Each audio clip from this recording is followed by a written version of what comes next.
Hello, നമ്മളിതൊരു സ്റ്റേക്കേഷന് ആലപ്പി പോവാട്ടോ. ദശദിൻ ബാക്ക് വാട്ടേഴ്സ് റിസോർട്ടിലാണ് ഫസ്റ്റ് ഡേ സ്റ്റേ എടുത്തേക്കുന്നത്.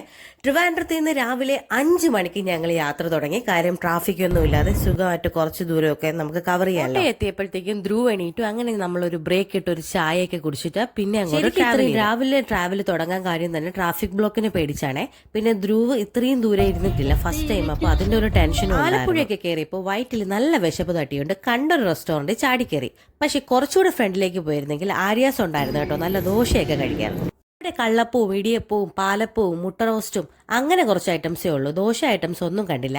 ഈ റെസ്റ്റോറന്റിന് ബാക്കിൽ ഫുള്ള് കായലാട്ടോ. സംഭവം കാണാനൊക്കെ കൊള്ളാമെങ്കിലും ഒരു ഇടിയപ്പത്തിന് 15 രൂപ ചാർജ് ചെയ്യുന്നത്. ഒരു 10 എണ്ണം കഴിച്ചാൽ പോലും ഒരു നോർമൽ ആൾക്ക് വയറ് വെക്കാം. അതിന്റെ കാറ്റിൽ ഇടിയപ്പം പറന്നു പോകുന്നവരെ എനിക്ക് പേടിയുണ്ടായിരുന്നു. അപ്പൊ ഈ റൂട്ട് വഴി ആലപ്പിയൊക്കെ പോകുന്നവർ ഈ റെസ്റ്റോറന്റ് ചാടി കയറാതെ കുറച്ചുകൂടെ ഫ്രണ്ടിൽ ചെന്ന് ആര്യാസ് ഉണ്ടായിരിക്കും കേട്ടോ. നല്ലൊരു ഇൻഫർമേഷൻ അല്ലേ?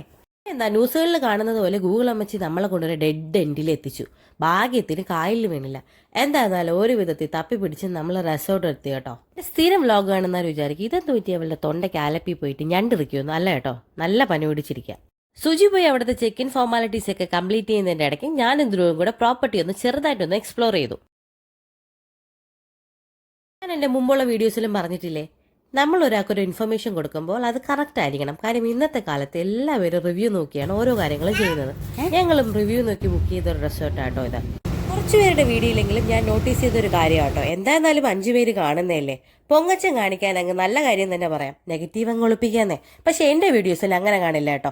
എന്തുണ്ടെങ്കിലും ഞാൻ 100% ആത്മാർത്ഥമായി നിങ്ങളിലെത്തി. ഞങ്ങൾ എടുക്കുന്ന സ്റ്റേക്കേഷനിലെ പ്രോപ്പർട്ടിയെ വെച്ച് നോക്കുമ്പോൾ ചെറുതായി തോന്നിയെങ്കിലും ആ ഡിസപ്പോയിന്റ്മെന്റ് ഒക്കെ മാറ്റി വെച്ച് ശുഭപ്രതീക്ഷയിൽ ഞങ്ങൾ അങ്ങ് ചെക്ക് ഇൻ ചെയ്ത് സ്റ്റേക്കേഷൻ വ്ലോഗ് കാണുമ്പോൾ ഈ ബിഗ് ബോസിലെ പോലെ 9 മണിക്ക് കഴിച്ചു 10 മണിക്ക് ഉറങ്ങി 11 മണിക്ക് പിന്നെ എണീറ്റു എന്നുള്ള പരിപാടി ഇതിൽ കാണത്തില്ല.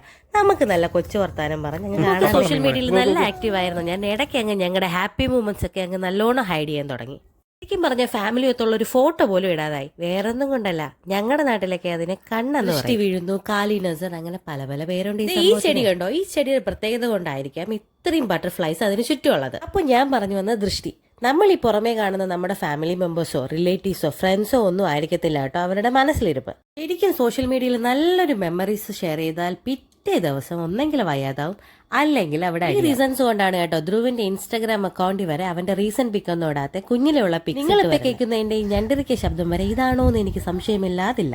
സ്റ്റേക്കേഷന്റെ ഡേ 1 തന്നെ സുജിക്ക് വയ്യാതായി, പിറ്റേ ദിവസം ഞങ്ങൾക്ക്. അപ്പൊ ഇതൊക്കെ ഒന്ന് മാറുന്നത് വരെ ആകെ ഒരു ബുദ്ധിമുട്ടാട്ടോ.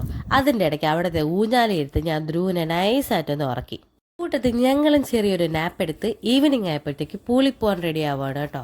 അപ്പൊ എന്റെ ഫോൺ എടുത്ത ഒരാളെ ഞാൻ അറിയാതെ വീഡിയോ എടുക്കുന്നത് അതേ കാണുന്നത്. അപ്പോൾ ഞാൻ ഫ്രാങ്ക്ഫിനി പഠിക്കുമ്പോൾ നമ്മുടെ കോഴ്സിന്റെ കൂടെ ഉള്ളതാട്ടോ ഈ സ്വിമ്മിങ്. കാരവട്ടെ മെലൻസിപ്പിയിലെ ആ വലിയ സ്വിമ്മിംഗ് പൂളിൽ നീന്തി ടാന് പോകാൻ പെട്ട പാട് എനിക്ക് ഇപ്പോഴും ഓർമ്മയുണ്ട്.